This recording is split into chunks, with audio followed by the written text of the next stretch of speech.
Blood and Moonfire. Season 1, Episode 1. The Blood Pact. 2 fires.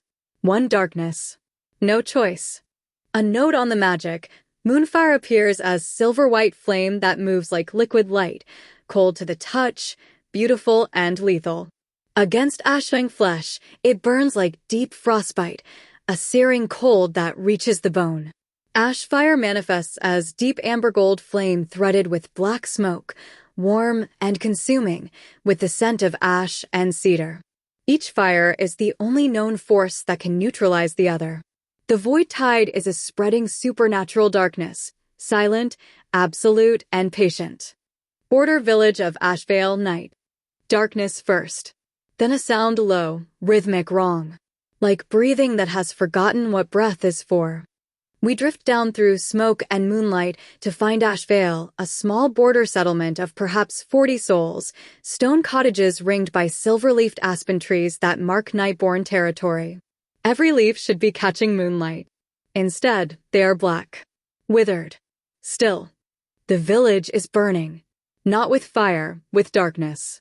Shadows thicken and move between buildings. Something screams inside one of the cottages. Then goes silent. From the tree line they emerge, the hollowed. 6 of them. Once, perhaps, a deer, a wolf, a man. Now they are shredded silhouettes, bodies loosely assembled from shadow and old bone, their edges bleeding black smoke into the air. They move with terrible purpose. Not the chaos of beasts. The precision of soldiers on a line. A Nightborn guard stumbles backward, sword raised, voice cracking with terror as 2 hollowed advance on him. He swings. His blade passes through shadow. One of the hollowed reaches forward with a hand that is barely a hand, more suggestion than substance, and presses it to the guard's chest. The guard exhales once. His eyes go dark. He collapses. The hollowed steps over him without slowing. A crack of silver light splits the sky overhead. Every hollowed stops. Turns. Looks upward. Leora Nightborn drops from 30 feet above, landing in the center of the road in a crouch that sends a shockwave of silver-white luminescence rippling across the cobblestones. Her silver-white hair streams around her like smoke. Her violet eyes blaze. She rises slowly, and in her open hands, moonfire blooms not like fire usually does, greedy and upward-reaching. It flows. Liquid light pooling in her palms, impossibly cold-bright, beautiful and merciless. She surveys the village in a single sweeping look. Takes in everything, the bodies, the black-leafed trees, the advancing hollowed, and her jaw tightens with controlled fury. Leora counts 6 hollowed moving east to west, their coordination too deliberate to ignore. She notes it, that word. Coordinated. Files it. Then she moves. Leora engages with the terrifying precision of someone who was trained before she had a choice in the matter. She is not reckless. She is not wild. She is a surgeon performing an operation that happens to involve liquid starlight and shadow monsters. She casts Moonfire in a concentrated lance. It passes through the first hollowed's torso, leaving silver crackles across its shadow flesh. The creature staggers, then dissipates with a sound like ice breaking underwater. She spins as 2 hollowed rush from opposite sides. Dropping to one knee, she releases Moonfire in a wide arc. A wave of cold, luminous light sweeps along the ground and catches both creatures at the ankles. They unravel from the bottom up, dissolving into trails of silver-lit smoke. 3 down. 3 left. They change tactics. They separate, flanking her from 3 points simultaneously. Leora recognizes the movement at once, a flanking formation. The realization deepens her concern.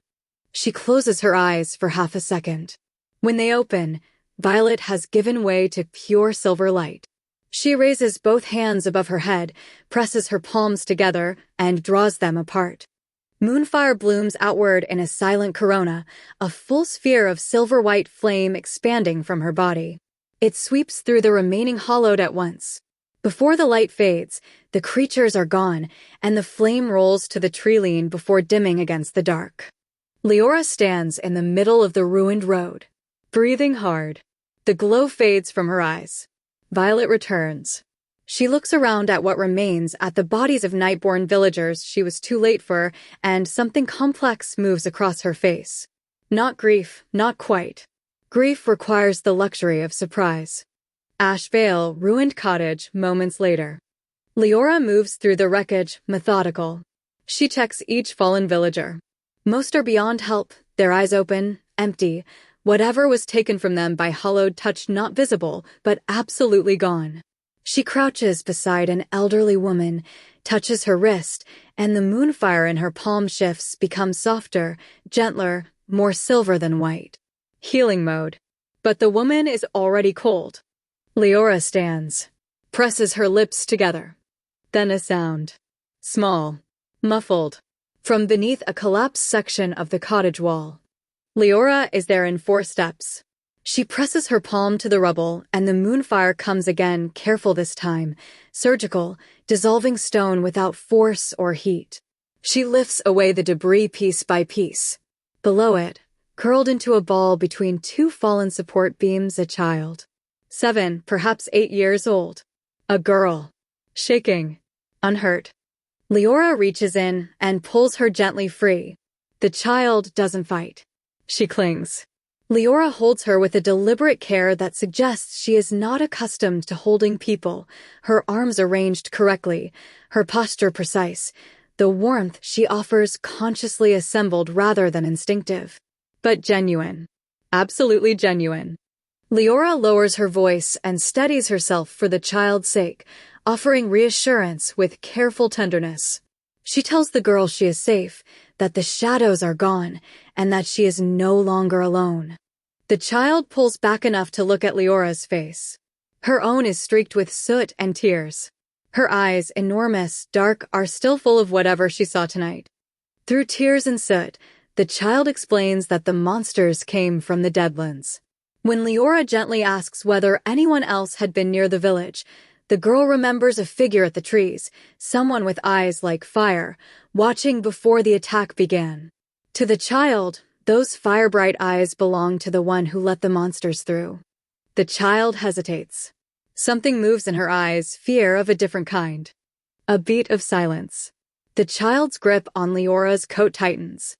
Leora goes very still. Her violet eyes, already somber, shift to the tree lean in the east. The direction of Ashfang territory. She says nothing for a long time. Then she holds the child closer, turns her face away from the tree lean. But her own gaze stays there. Cold and calculating and deeply, quietly troubled. Blood and Moonfire. Act 1. The Obsidian Citadel, Council Chamber, Dawn. At dawn, the Obsidian Citadel lived up to its name in every possible way. Its walls were glossy black volcanic glass, not merely dark but hungry for light, so that the silver-burning torches along the chamber walls seemed to glow without ever reaching the corners. Above, the ceiling vaulted 3 stories high, carved with relief maps of Evoria and the phases of its moon. Everything in the room carried the same cold, polished certainty. The council chamber was the Nightborn Coven's administrative heart, dominated by a long obsidian table where 7 senior elders sat in silver-trimmed black robes. At the head of the table sat High Matriarch Saraveth, whose chair was functionally a throne even if no one needed to call it one. Saraveth seemed ancient in the way glaciers are ancient, still, elegant, and heavy with accumulated time. Her silver-white hair was pinned with obsidian needles, her pale blue-gray eyes as calm as deep water. She wore authority as naturally as other people wore breath. Before the table, a Coven messenger trembled through the report. Ash Vale had been destroyed, 43 souls lost, 6 hollowed confirmed. For 3 days, the Greywood Crossing had reported movement along the eastern tree line, and Nightborn observers had confirmed Ashfang's scout markings. Murmurs circled the table, but Saraveth allowed them only a few seconds before silencing the room with a lifted hand. To her, the pattern was simple enough to be insulting. Ashfang scouts near the border, a border village destroyed, and hollowed moving where hollowed should not move. Elder Voris cautiously suggested the Void Tide might have acted independently, but Saraveth cut through the thought with velvet cruelty. She would hear no comforting theories about coincidence while 43 Nightborn lay dead. Then Saraveth turned toward the doorway, as if she had known all along who would be standing there. The council chamber doorway. Leora stood in the entrance, scrubbed clean of Ashvile's soot and dressed in full coven formal wear, fitted black, silver seamwork, and bracers designed to channel and amplify her power. Her hair was pulled back tightly, her face composed into the calm performance she had been perfecting since childhood. She crossed to the table with impeccable bearing and met Saravetha's gaze directly. The matriarch acknowledged that Leora had destroyed the threat, though not in time to save those already consumed, and asked her to tell the council what she had observed. Leora gave the report with a soldier's economy. 6 Hollowed had attacked Ashvale, likely former wildlife, and they had not moved like hungry things. They had moved in formation, a pincer approach from the northeast tree line, followed by a systematic sweep east to west through the village. That detail settled heavily over the table. Several elders exchanged looks, and even Saravetha's stillness sharpened around the implication. Someone had directed them. There was more. A child survivor had seen a figure at the tree line before the attack began, amber eyes in the dark. The room reacted at once, but Saravetha's expression did not change, which made her certainty more alarming. Amber eyes meant the Ashvong gift mark. To her, Driven had crossed from border pressure into weaponizing the void. Leora tried, carefully, to point out that a traumatized child's account was not the same as proof. Saraveth heard the caution and dismissed it without effort. The scouts at the crossing were enough, the dead were enough, and uncertainty was a luxury she had no intention of granting. She rose, and the gravity of the chamber rose with her. The Coven would take an Ashvong officer for interrogation. They would learn who commanded the attack, how the Hollowed were being controlled, and whether Driven intended open war. Leora, having found the village, would now find the Ashvong. Leora accepted the order with the same Stillwater expression she wore for everything, even as protest stirred beneath it and was immediately suppressed. Leora's quarters, morning. Leora's rooms were a controlled contradiction. The walls were the same black obsidian as the rest of the citadel, but she had covered them with maps, annotations, and evidence of a mind that could not stop measuring the world. Books lined every available surface. On her workbench, vials of moonfire shimmered in various states as she studied and refined the power inside her with scientific devotion. Mira sat cross-legged on the bed, watching Leora move around the room with the too-fast efficiency of someone trying to turn emotion into motion. Mira was warmth where Leora was ice, expressive where Leora was contained, and familiar enough with her friend to recognize worry even when it wore perfect posture. Mira gently called it what it was, pacing. Leora insisted she was moving with intention, but Mira knew better. Leora had watched 43 people die and was trying to handle grief by organizing facts. At the window, Leora stared toward the Deadlands, where the darkness smeared the horizon like a stain the sky could not wash away. What troubled Leora most was not only the death, though that sat heavy in her. It was the pattern. The Hollowed had used a formation she recognized from warband tactics, an anvil and hammer approach from the northeast. The void did not plan. It consumed.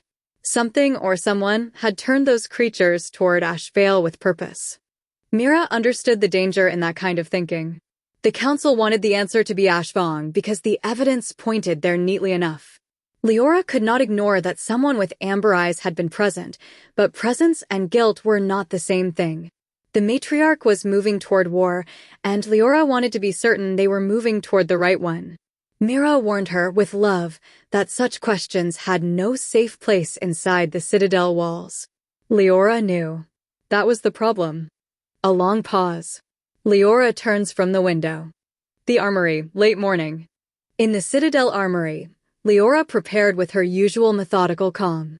Silver inlaid weapons lined the walls, moonfire channeling gauntlets gleamed in graduated sizes, and binding chains of woven silver light slept in their cases like coiled serpents.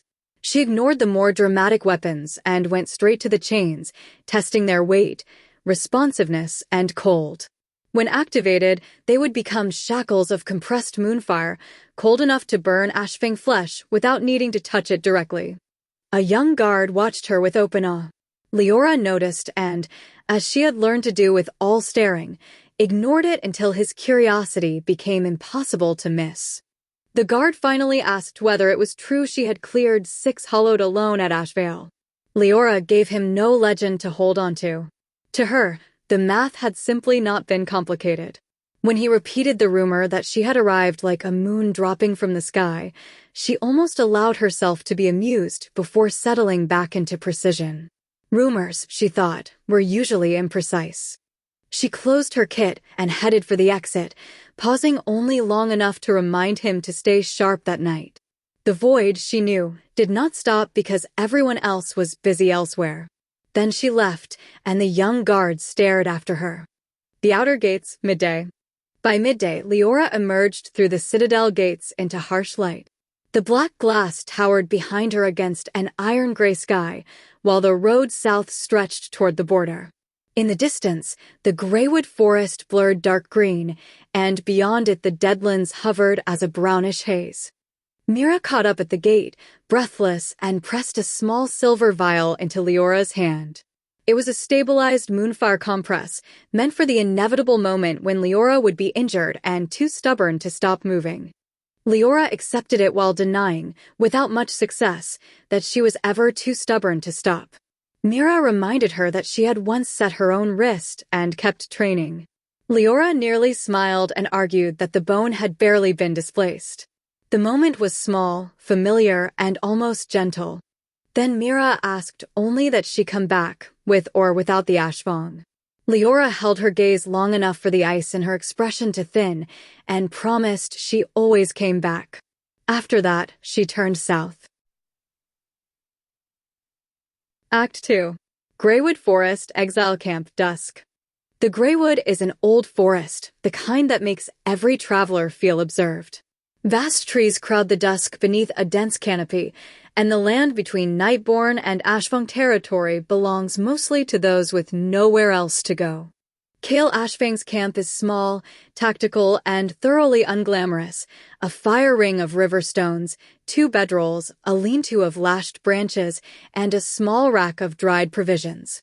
Everything is functional, and nothing suggests comfort was ever expected. Torin sits by the fire, whittling a piece of wood with the calm focus of a man who has made peace with uncertainty. Lean and watchful, he carries the quiet competence of a scout and the weary patience of someone accustomed to being the sensible one. Kale Ashfang emerges from the tree lean after a long hunt, dark hair damp with exertion and amber eyes catching the firelight. He carries a dead hare by the heels, but no sign of the hollowed he had been tracking. Torin notices at once that the real quarry has slipped away. He's carrying a dead hare by the heels and absolutely nothing else, no sign of whatever he went into those trees hunting.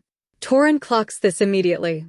Kale explains that the hollowed moved east faster than before, no longer staying within the deadlands, but ranging toward the border and the Nightborn villages.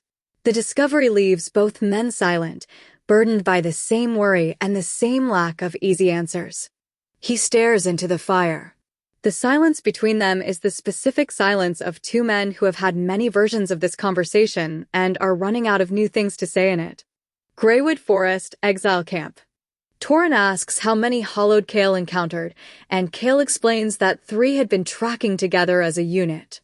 That should not have been possible. The hollowed had always behaved like solitary, impulse-driven predators, but these moved with the discipline of a squad on a mission.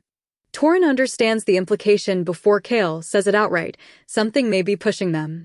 Kale cannot prove it, but the void should not naturally produce organized hollowed, and something in the deadlands has clearly changed. Torin considers whether they should investigate directly, but Kale dismisses the idea with dry practicality. Walking into the deadlands unprepared would only help them die faster. A beat. The fire pops and sends up a small cascade of amber sparks. In the dark beyond the tree lean, a sound, just for a moment. Low and wet. Then nothing. Both men are on their feet before the sound has finished. Greywood Forest, dark tree lean. Moments later. Kale moves through the trees at a controlled run, no light, no sound, navigating by instinct and the amber glow his eyes throw when his power is rising. And it is rising now. Ash fire bleeds through his skin along the lines of old scars, deep orange-gold light threaded with black smoke wisps, warm and consuming, smelling of cedar and char. He doesn't shift fully, not yet. But the fire is there, coiling beneath the surface ready. He finds it in a clearing, a single hollowed, larger than the ones Leora fought at Atvale. This was once something large. A bear, maybe. Now it is a shadow assembled loosely around the shape of what a bear was, its edges perpetually blurring into the darkness, its eyes 2 points of absolute non-light, tracking Kale as he enters the clearing. They regard each other for a moment. The hollow charges. Greywood Forest, clearing. Kale shifts not fully, but enough. The ash fire ignites across his body in a wave of amber gold flame and black smoke, and where there was a man there is something between a man and a massive, ash-wreathed wolf, caught in the space between forms larger, hotter, burning. His eyes go entirely amber molten. The fire doesn't hurt him. It is him. The hollowed crashes into him. They go down together. He wraps burning arms around its shadow flesh and burns, the ash fire and the void dark fighting each other in the clinch, both trying to consume the other. The hollowed screams that awful silent chest pressure scream. Kale holds on. The fire intensifies, gold turning to near white at the edges, the smoke going dense and black. He drives one burning hand through the creature's center mass.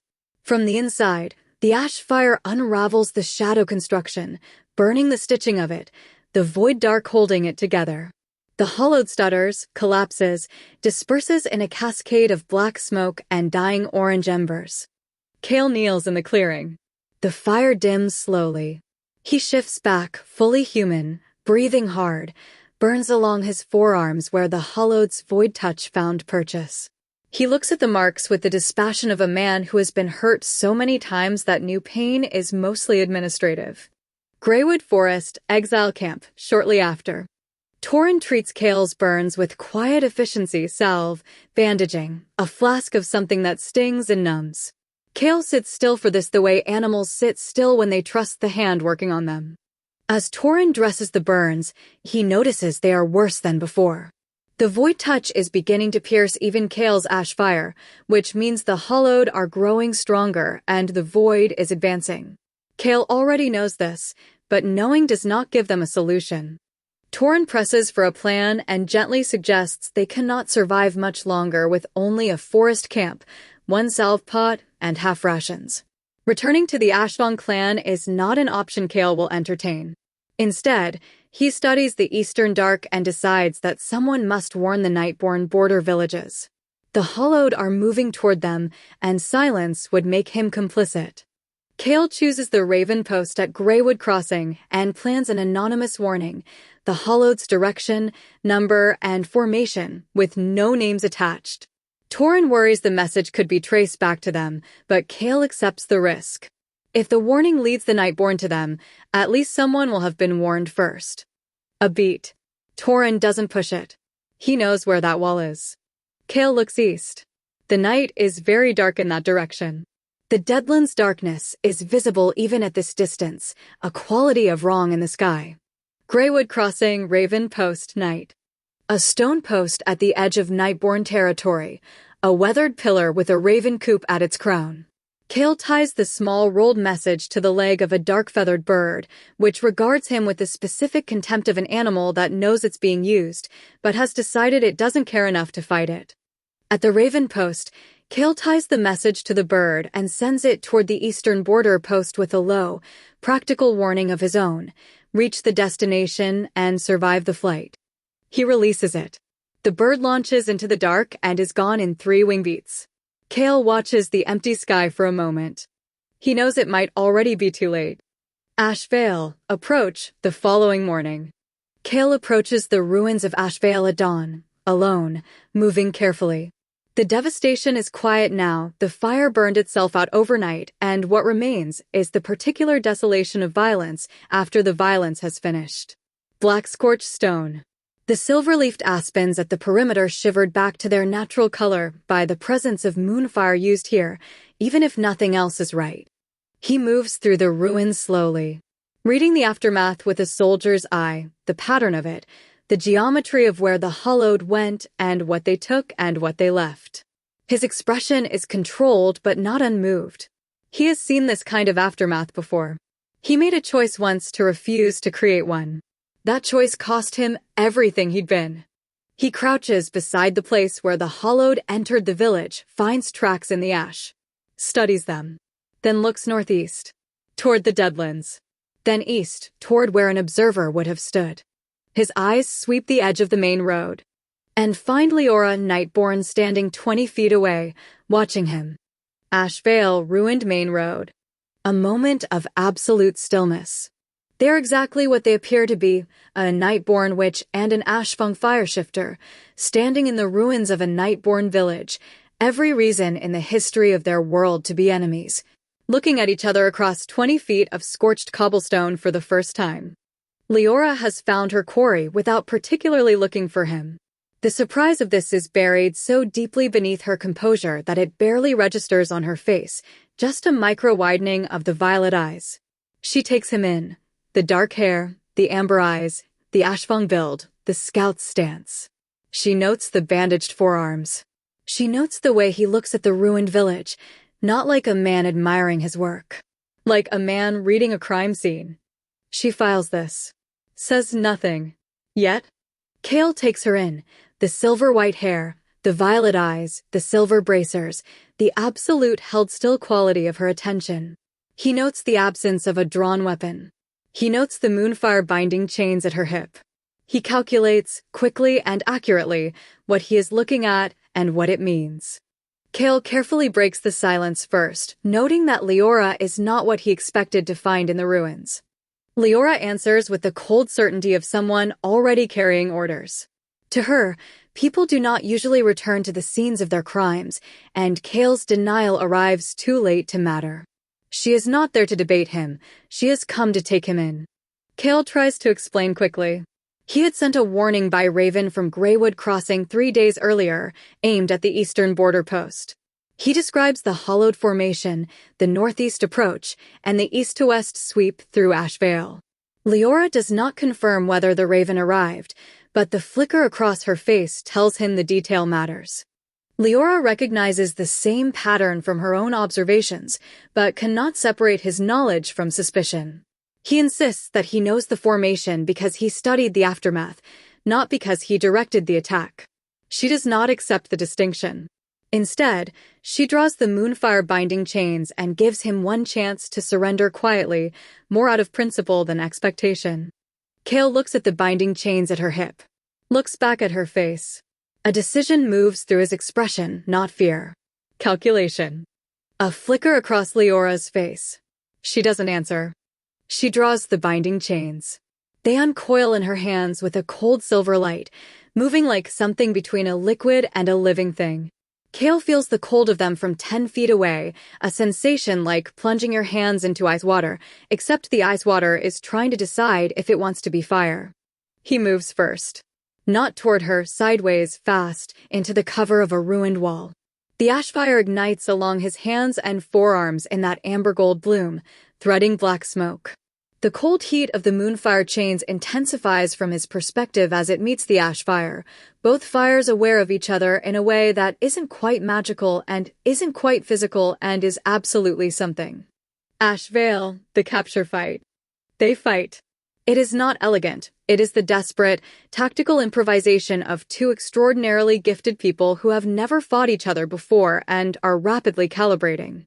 Kale uses the ruins, angles, cover, choke points, and his own ash fire not as a weapon aimed at her, but as interference. Pulses of amber gold warmth that disrupt the moonfire chain's tracking, make the silver light stutter and realign. He's not trying to hurt her.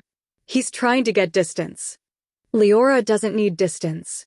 She works closer, methodically, cutting off angles with precisely placed moonfire, a lance here, a wall of silver light there, hurting him without appearing to. She is a chess player with the patience of someone who has always been allowed to think several moves ahead. Kale blows through a ruined wall, a shoulder check, his ash fire burning through the scorched stone, and gains 12 feet of open road. He turns, fires a wide sweep of ash fire that forces Leora back 3 steps. She stops, looks at him across the open road, breathing harder. Her moonfire is pooling in her hands, almost too much of it, silver white, cold blazing, more than she needs for a single target. She is holding back. He can see it. She is choosing the amount of force deliberately, and the amount she is choosing is less than she has. He thinks, very fast, about what that means about this woman. Then she moves not at him. Upward. She launches herself, moonfire propelling her 3 stories into the air, and she comes down directly above him with both hands driving the binding chains straight down. The chains wrap. Both wrists crossed, silver light blazing cold around Ashfang flesh. Kale's ash fire surges in reaction, involuntary, reflexive, but the binding chains are specifically designed for this. The silver white burns colder wherever the ash fire tries to break it. He goes to one knee with a hiss through clenched teeth. The cold is searing, bone deep, the particular agony of something cold enough to be fire. Leora lands beside him. She doesn't look triumphant. She looks focused. They are very close together. Closer than either of them planned. Kale is on one knee, bound, radiating heat and contained fury. Leora is standing with the chains still in her hands, and she is, despite everything, despite every good reason not to be, aware of how close they are. The amber gold of his eyes looking up at her. The cold of her own fire meeting the warmth of his at point-blank range. A standing wave of opposing energies, holding. Neither of them moves. For 3 full seconds, neither of them moves. Even through the pain, Kale's dry humor surfaces as he silently proves his earlier prediction. The encounter has become unpleasant. Leora steadies herself and warns him not to fight the bindings, because ash fire resistance only makes them tighten. Kale understands that the warning is more concern than threat, and the realization complicates the moment. She says no more. She tightens the chain carefully and orders him north toward the citadel through action rather than further argument. He looks up at her again. Violet eyes. Silver fire. The cold radiating from her is, he thinks, the most wrong-feeling right thing he has encountered in a long time. His fire wants to answer it, reach for it, understand it, and he wants none of those things. Leora looks back. She is thinking about the raven he mentioned. The raven she hasn't confirmed or denied. She is thinking about the way he was reading the village ruins, not like an architect admiring his own building. Like a detective at someone else's crime scene. She files it. Says nothing. Tightens the chain gently, relatively speaking, and turns north toward the citadel. Act 3. Obsidian Citadel, main gates, late afternoon. The citadel's inner gates open and Leora walks Kale through with her characteristic composure. The moonfire chains are visible around his wrists, silver white, cold blazing, beautiful and cruel. Several coven guards snap to attention. Coven witches in various states of duty pause to stare. Kale walks with his chin up and his hands steady. He has been a prisoner before. He does not perform the role of prisoner for anyone's satisfaction. He looks around the citadel as he moves through it. The black glass walls, the silver torchlight, the carved moon cycle reliefs. He notes architecture and sight lines and defensive positions with the automatic thoroughness of a soldier who cannot quite turn that part of himself off. As they enter the citadel, Kale studies the carved ceiling and black glass architecture, unexpectedly impressed by the structure rather than intimidated by it. Leora tries to shut down his observations, but Kale's attention catches on the material science of the place. He recognizes the volcanic origin of the glass and compares it to the stone beneath Emberhold, explaining through implication that scouts learn to read ground before they learn to read enemies. Leora does not respond, but she recalibrates despite herself. A beat. Leora says nothing, but she is slightly recalibrating and hates that she is. Obsidian Citadel, Interrogation Chamber, dusk. The interrogation chamber is a study in architectural intimidation deep in the citadel's heart, cold enough that breath is visible, the black glass walls curved so that any sound made in it circulates and amplifies. Iron rings set into the floor and walls.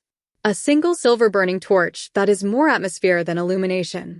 A chair in the center that is not designed for comfort. Kale is chained to it, wrists through the rings, the moonfire chains traded for iron and silver shackles that accomplish the same objective more permanently.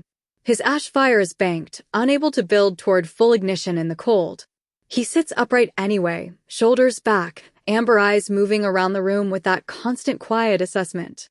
Saraveth enters. She does not look at Kale immediately.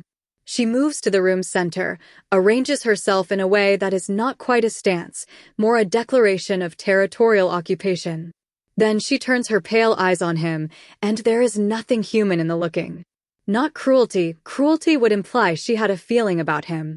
This is more like being appraised by something very old that has long since stopped needing to pretend. Saraveth notes the significance of having an Ashvong captain inside the Obsidian Citadel for the first time in 200 years. Kale quietly corrects the title in spirit, former captain. The correction interests Saraveth because it was volunteered. She presses him about his presence at Ash Vale and the Ashvong scout markings near Greywood Crossing.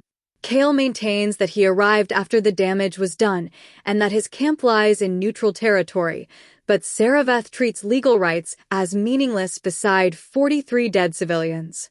Obsidian Citadel, Interrogation Chamber. Leora stands at the chamber's edge, back against the wall, arms folded. Observer. Witness. Watching both of them with the quiet intensity of someone doing primary research. Saraveth reaches into the cold air of the room and draws a thin thread of ambient moonlight. The citadel is laced with it through channels in the glass. She shapes it in her hand into something like a needle of silver light. Interrogation magic. Mind-touching work. Kale clocks it immediately and goes very still. Saraveth begins the questioning with calm menace, encouraging honesty while making it clear that resistance will be painful. Kale insists that he came to Ash Vale to read the aftermath, not cause it. Her questions move from Dreven's awareness of the attack to whether the Ashvong directed the Hollowed. Kale does not know. He can only say that the creatures are being moved by someone, which is why he tried to warn the border post. The needle magic reads enough truth in him to complicate the accusation, but Saraveth presses harder. When she forces the truth of his exile to the surface, Kale reveals that he refused Dreven's order to burn a Greywood settlement that sheltered deserters. Dreven called the order purification. Kale called it massacre, and that refusal made him a traitor in the clan's eyes. The admission changes the air in the chamber. Saraveth concludes that he believes what he says, though belief is not the same as innocence. She orders that he remain imprisoned until the interrogation resumes and leaves Leora alone with him. She presses the silver needle to the air near his temple. It doesn't touch him, it doesn't need to. At this proximity, it reads the surface of his thoughts with the intimacy of a blade held to skin. Kale's jaw tightens. He endures this. He flinches. Not from the magic, from the implication. The needle reads the flinch. A beat. The silver needle withdraws slightly. Saraveth reads him for a long moment. His truth is complicated, layered, guilt-threaded, full of things he isn't saying, but the core of it reads clean. She presses harder. Pain this time, deliberate. Kale's whole body goes rigid. He makes no sound. His knuckles whiten around the chain. From the wall, Leora's hands close around her own arms. She watches Kale's jaw clench. Something moves in her expression. Obsidian Citadel, Interrogation Chamber. The needle finds something Kale does not want read. His whole frame changes, not breaking. Going somewhere interior, private, locked. The ashfire under his skin flares briefly amber gold behind his eyes. A very long pause. The needle pain intensifies.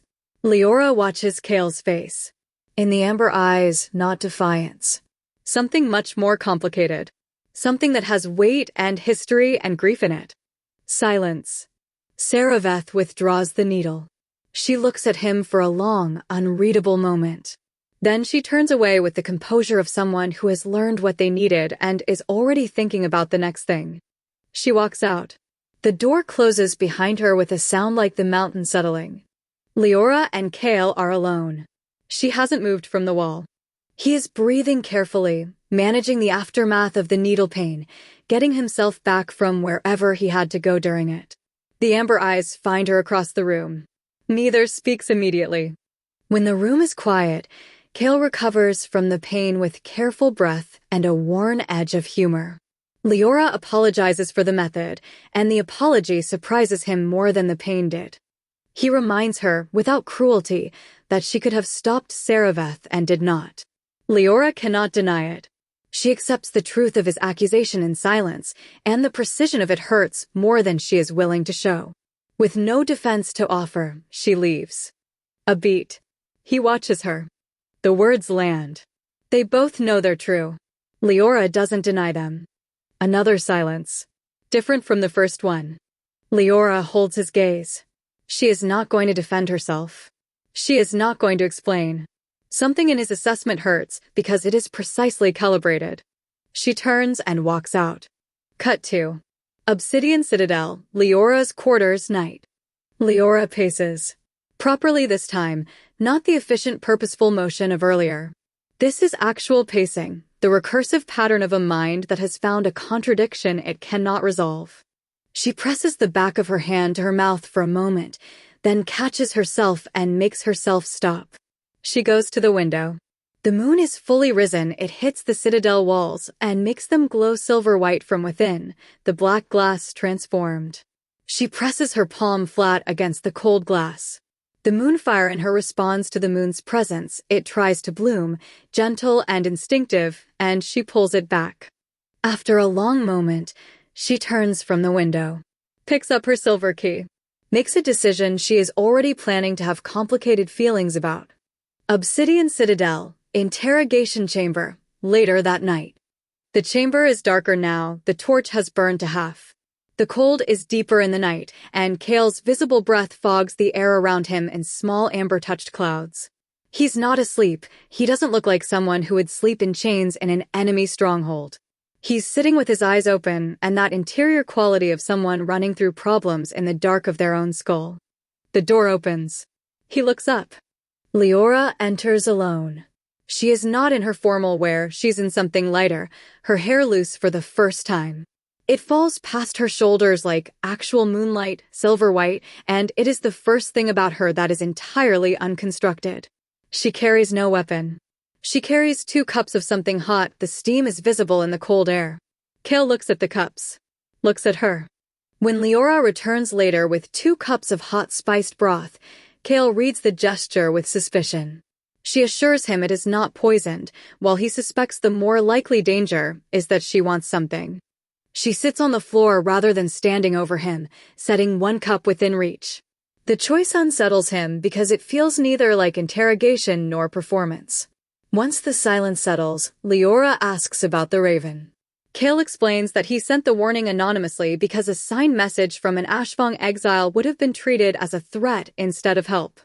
Leora reveals that the border post reported no incoming ravens that week, which leaves only 2 possibilities.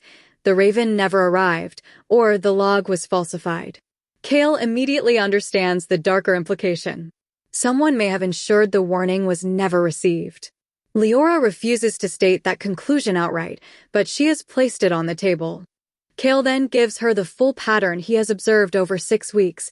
The Hollowed began as wandering individuals, then shifted into small coordinated groups, always moving from the northeast toward Nightborn territory and never once toward Emberhold. Leora recognizes that this changes the shape of the problem. Dreven could benefit from border destabilization, but Cale argues that the work requires subtle void knowledge far beyond Dreven's usual blunt methods. For the first time, Leora admits the distinction forming in her mind. The evidence points toward the Ashvong, but it may have been arranged to do exactly that. Cale recognizes in her the rare mind willing to separate certainty from convenience. The realization shifts something between them, even though neither names it. She sits on the floor in front of him, not beside him, not looming over him. On the floor, cross-legged. Sets 1 cup where he can reach it, given the chain length. This confuses him more than anything that has happened today. He does not show it particularly well. Obsidian Citadel, interrogation chamber. A pause. They both understand what that means. A longer pause. This implication sits between them with weight. He picks up the cup with as much dignity as a man in chains can manage, which is actually more than one might expect. Drinks. The broth's warmth meets the deep cold of the chamber, and the ash fire in him responds to it gratefully. They sit in the quiet for a moment. It is strange, the quality of this quiet. There are no weapons drawn. There is no performance for an audience. They are just two people in a cold room with hot cups, and neither of them particularly knows what to do with that. Obsidian Citadel, Interrogation Chamber. Leora processes this. Her violet eyes are focused and her hands are still around the cup, and she has the quality of someone who has just heard a piece of information that changes the shape of the puzzle she's been working. A long silence. Neither of them has an answer. They are sitting at the boundary of what either of them knows, looking at the dark beyond it. A pause. Leora meets his gaze. Holds it. Kale is quiet for a moment. He looks at her differently than he has looked at anyone in a long time, not with attraction, exactly, not yet, but with the particular recognition of someone who finds, unexpectedly, a mind that works like theirs. Kale says nothing, but something in him adjusts. Obsidian Citadel, corridor outside the chamber moments later. Leora exits the chamber and closes the door softly behind her. She stands in the dark corridor for a moment, presses her back to the wall. The moonfire in her hands, always the ambient measure of her internal state, is barely luminous. Quiet. Steady. Something has settled that was unsettled before, but something new is unsettled in its place, and she is not quite sure what to do with either. She straightens. Walks north, toward the Scholar's Wing. There is something she needs to check. Point 9. Like, comment, share, and subscribe to Gold Thread Studios and hit the notification bell. Act 4. Obsidian Citadel, Scholar's Wing, Dead of Night. The Scholar's Wing is the part of the Citadel that time folded itself around and agreed to protect. Low ceilings heavy with age, shelves of books and scrolls, and sealed cases of documents too old to risk uncontained air. The silver torchlight is warmer here, more amber than elsewhere, as if the age of the materials has bled into the light. It smells of old paper, pressed flowers, centuries of accumulated knowledge, and something underneath all of it, the particular cold smell of moonstone. Elder Casson is awake. Elder Casson is always awake at this hour. He has been awake at this hour for approximately 90 years, which has given him a relationship with the depth of night that is intimate and particular. He is small and folded-looking, the kind of old that suggests the original person has been compressed over time. Everything essential remains, but in a smaller package. His eyes are extraordinary, pale green, brilliant, utterly alert. He sees Leora in his doorway and he does not look surprised. He looks the way he always looks when she comes to him with a question at odd hours, privately pleased. Elder Casson greets Leora with his usual practical concern for the ancient materials around him, more interested in protecting vellum from drafts than pretending surprise at her arrival. Leora comes to him certain that the Hallowed are being directed by someone with void-working knowledge. Casson listens, but he redirects her attention to the more dangerous matter. She brought an Ashfang into the Citadel, and then visited him alone. His knowledge unsettles her, though he treats it as the natural result of listening carefully for a very long time. Casson retrieves the Evorian primordial text, an ancient work from before the factions turned moonfire and ash fire into weapons. He opens directly to the twin flame prophecy, written by the seer Evil, who once walked between both traditions and was destroyed by both for it. The prophecy says that when the void comes hungry and the land forgets its name, silver fire and gold fire must burn together at the mouth of the dark. Only willing bearers can seal the wound. If one refuses, or if either stands alone, the void will take the world within 3 moon cycles. Leora understands the meaning piece by piece, moonfire and ashfire, the source wound deep in the Deadlands, and the terrible emphasis on willingness. Casson explains that she is the only living moonfire bearer he knows of, and Kale appears to be the only current ash fire bearer on record. Saraveth has known of the text for 12 years and ordered it sealed. The revelation leaves Leora still and overwhelmed beneath her control. Cassin reminds her that the word willing appears 3 times, and that Kale cannot be forced into the role the prophecy requires. War will not stop the void. Interrogation will not stop it. The 2 fires are already inside the citadel, and one of them is standing before him. Leora closes the door. She moves to his work table without invitation. She has been coming here since she was 12 and has her own relationship with the space. A pause. Leora studies the elder's face. He rises slowly, with the considered care of old bones, and moves to a shelf at the room's far end. He knows exactly where everything is. He pulls a sealed case from the 3rd shelf, sets it on the table, undoes the 3 catches with practiced fingers. Inside, a text. Very old. The vellum is the color of aged honey, covered in script so old the letter forms have drifted from anything in current use. But in the margins, careful annotations in handwriting that Leora recognizes Cassin's own from decades ago. Obsidian Citadel, Scholar's Wing. He opens to a specific page.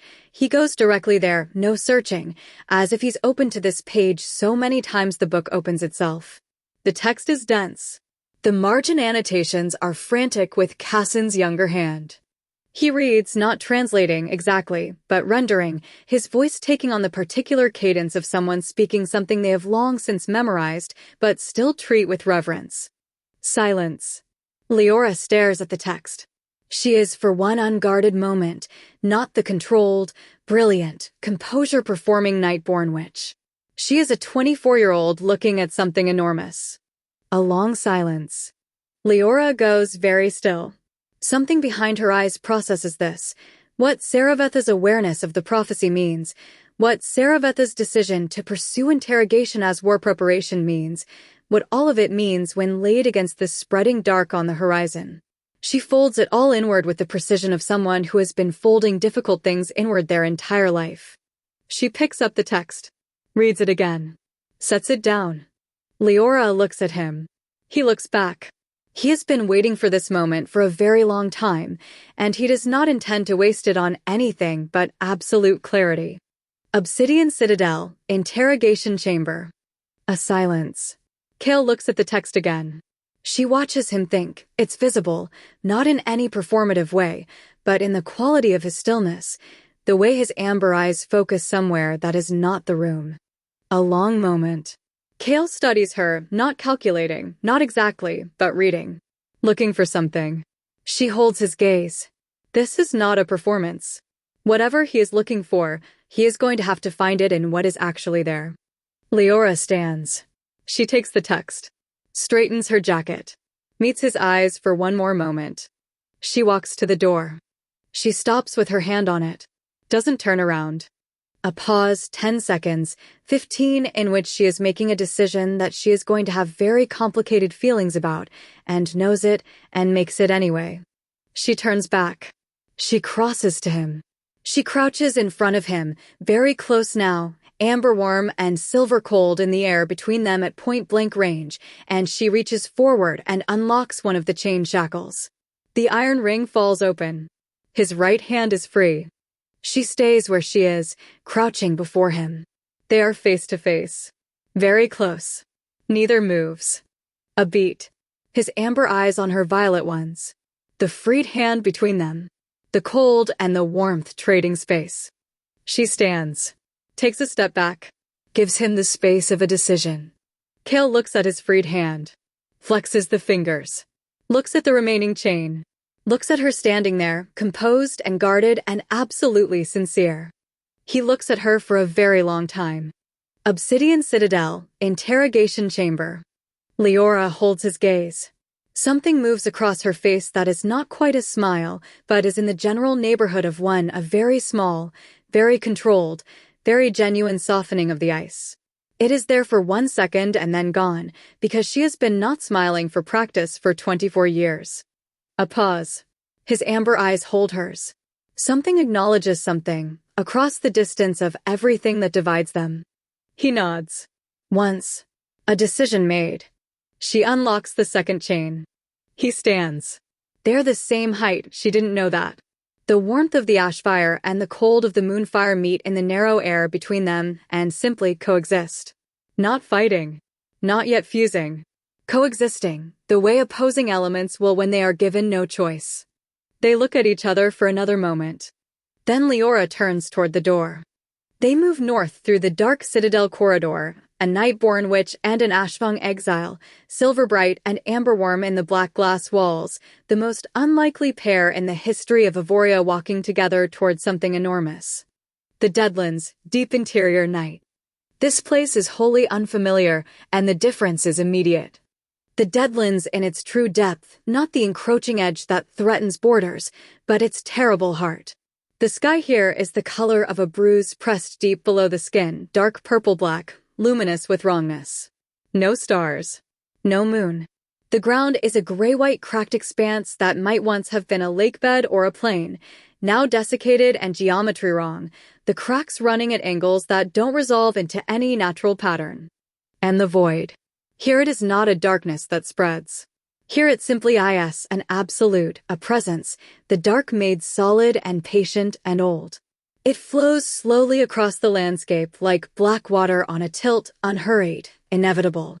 We move through it, the camera drifts low over the cracked ground, through tendrils of moving void dark, past groups of hollowed that stand motionless, waiting. Not wandering. Waiting. For instruction. The darkness deepens. At the Deadlands' absolute heart, the void pulses a slow, enormous rhythmic expansion and contraction, like breathing, like a heartbeat, like something alive. The source wound, a fissure in the cracked earth approximately 30 feet across, from which the void issues in a slow, black column that rises and spreads across the sky. Looking directly at it produces the unmistakable sensation of something looking back. And then movement. Something enormous stirs within the column. Not visible, not fully. A suggestion of mass. A scale of presence that dwarfs the hollowed, dwarfs the fissure, dwarfs anything seen in this episode. Something that has been here for longer than the two factions have been fighting, longer than the Citadel has been standing, longer than the names for things. Eyes open. Two of them. Amber Silver, not Moonfire, not Ashfire, but something that predates both and knows both and has been waiting, with extraordinary patience, for the conditions to ripen. They look outward. Toward the borders. Toward the two small fires that burn against the dark, one silver, one gold, that have, tonight, chosen to burn together. A very slow, very wrong smile, if darkness could smile. The void pulses once, a shockwave of black through the Deadlands that sets every hollowed moving simultaneously, a vast and terrible coordinated shudder of shadow flesh. Then the eyes close. The void breathes. It waits. The void does not hurry. It has always known how this ends. The only question is whether two fires can agree in time. End of episode. Obsidian Citadel. Saravetha's chambers, early morning, day 1. Saravetha's private rooms are nothing like Leora's, where Leora fills her space with maps and books and the evidence of active thinking. Saravetha occupies her rooms as a throne room occupies a palace, everything arranged to serve power rather than comfort. The furniture is minimal, perfect, deliberate. The only objects of apparent personal significance are a row of small obsidian bottles along the window ledge. Moonfire she has collected from decades of accumulated power, each one sealed, labeled, dated. A life's work in glass bottles. She stands before the window at the false dawn, looking south. In the distance, the Deadlands' dark smear is visible on the horizon. She looks at it the way one looks at a thing one has been watching for a very long time. Her senior aide, Ren, enters and waits. Saraveth receives confirmation from Ren that Kale is indeed an exiled former first captain, banished 6 weeks earlier for refusing a direct field order. Ren also confirms Kale's Ashfire gift and full shift capability, placing him among the strongest bearers in the clan's recent generations. Saraveth turns an obsidian bottle in her hand and realizes Kassan has likely found a way to tell Leora about the prophecy.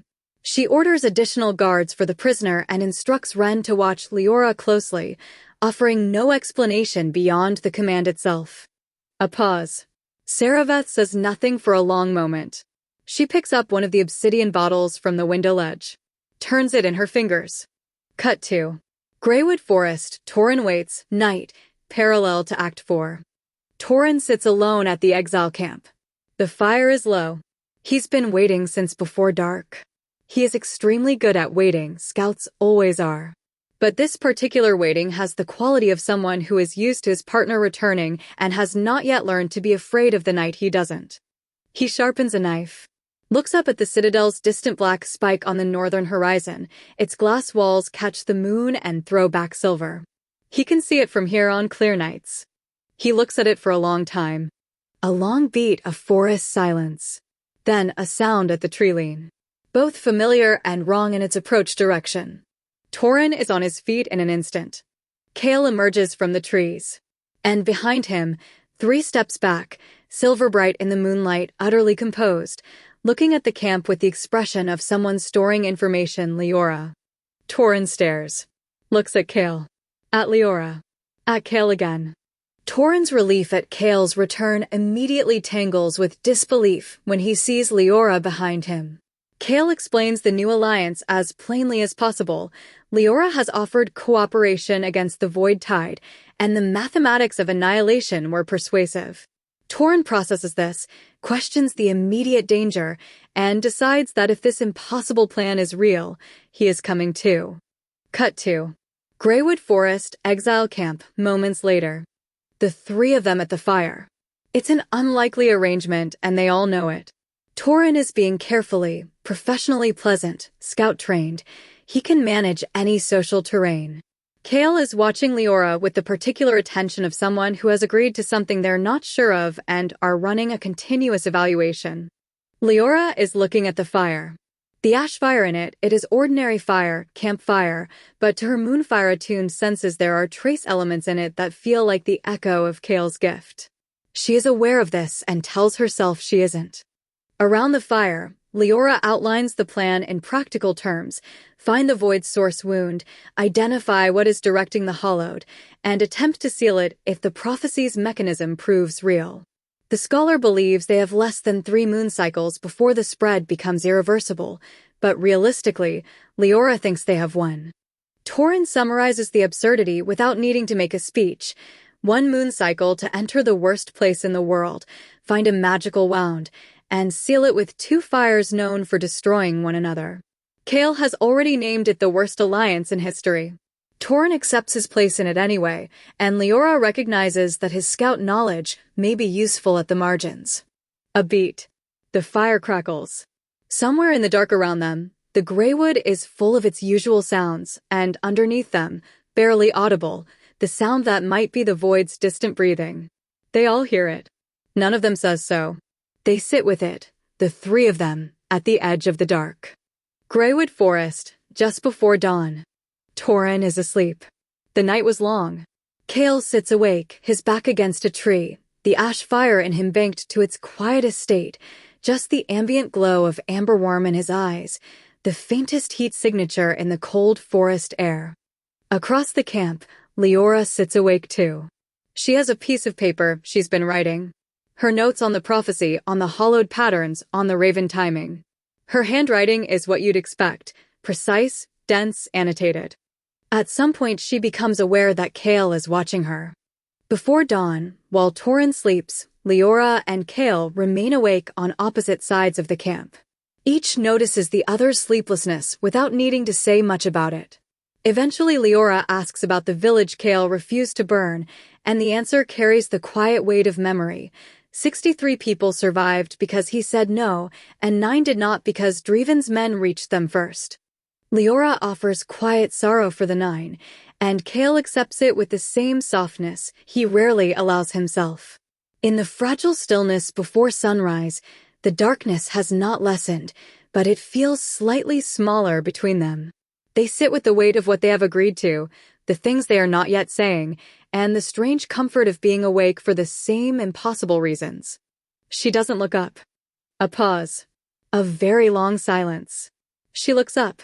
His amber eyes are on the fire. A pause. Leora looks at him. The precise, controlled Nightborn witch with her silver bright fire and her composure and her 24 years of doing everything correctly, she looks at this man who lost everything for a principle and is carrying 9 names he didn't earn. And something in her face settles into a different kind of recognition than she has permitted herself before. The pre-dawn forest breathes around them. The fire pops. Torin snores quietly. In the east, the Deadlands' darkness has not lessened. It will not lessen tonight, or the next night, or the night after that. But here, between 2 people who have no reason to trust each other, and have begun anyway, the dark is slightly smaller than it was.